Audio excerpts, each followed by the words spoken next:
About 6 months ago, I moved back to my hometown because my mother had started struggling with her health. She lives about 20 minutes away from me, and although she's still fairly independent, she's had a series of small accidents, mostly minor falls, that worried me.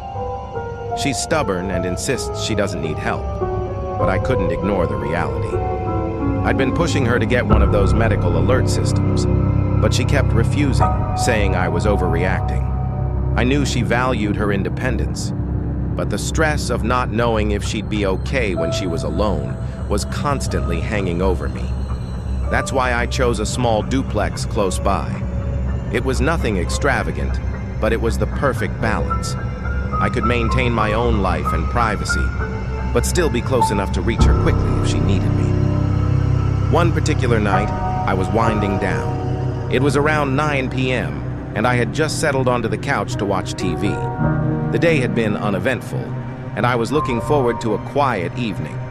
My phone rang, displaying a local number I didn't recognize.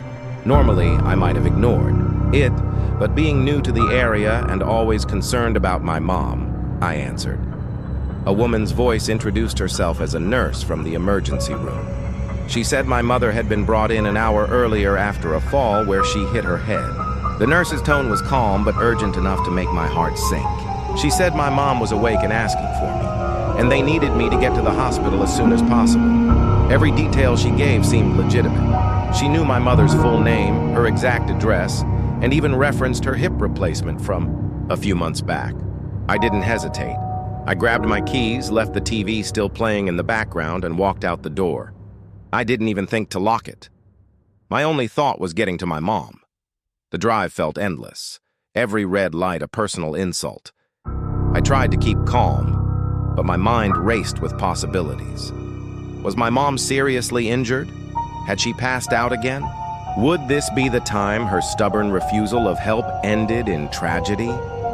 By the time I got to the hospital, I was practically shaking. I rushed inside and told the receptionist who I was and that I was there for my mother. But instead of urgency, I was met with confusion. The receptionist typed into her computer, double-checked, and looked back at me with a puzzled expression. She said there was no record of anyone by my mother's name being admitted that night.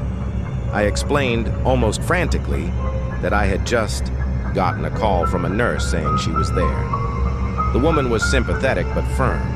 There was no such patient. She suggested I call my mother directly to make sure she was okay.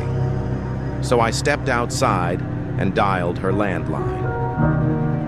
To my immense relief, she answered almost immediately, though her voice was groggy.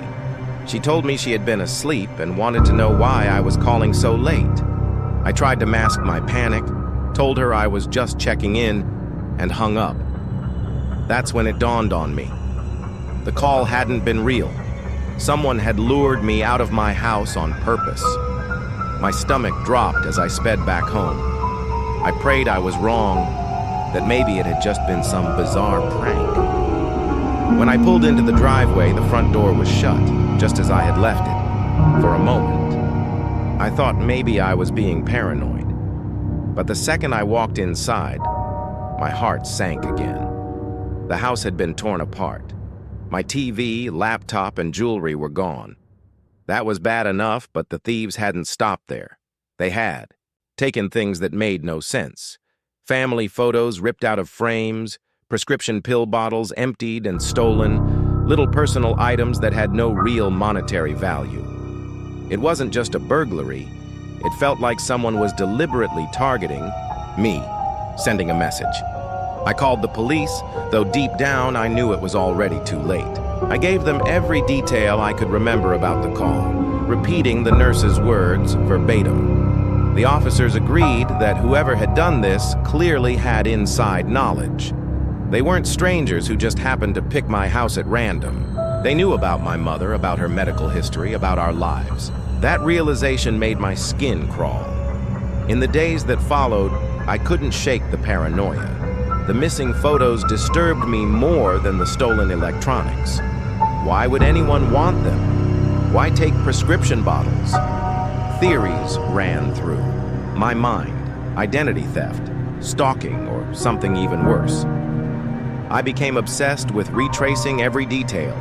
The only explanation I could come up with was that my mother, who is incredibly social and often overshares, must have given the wrong person too much information. She doesn't even realize when she's talking about personal things, and it wouldn't surprise me if someone had pieced together everything they needed from her. I talked to her about it, and for once she listened. She promised to be more careful. Since then, I've installed a Ring camera and tightened up every bit of security I could. It gives me a little peace of mind, but the truth is, I still feel watched. Whoever did this wasn't just after cash or valuables. They wanted something deeper, something personal. And even though nothing else has happened since that night, I can't shake the feeling that it's not over, that someone out there knows far too much about me and is waiting for the right time to strike again.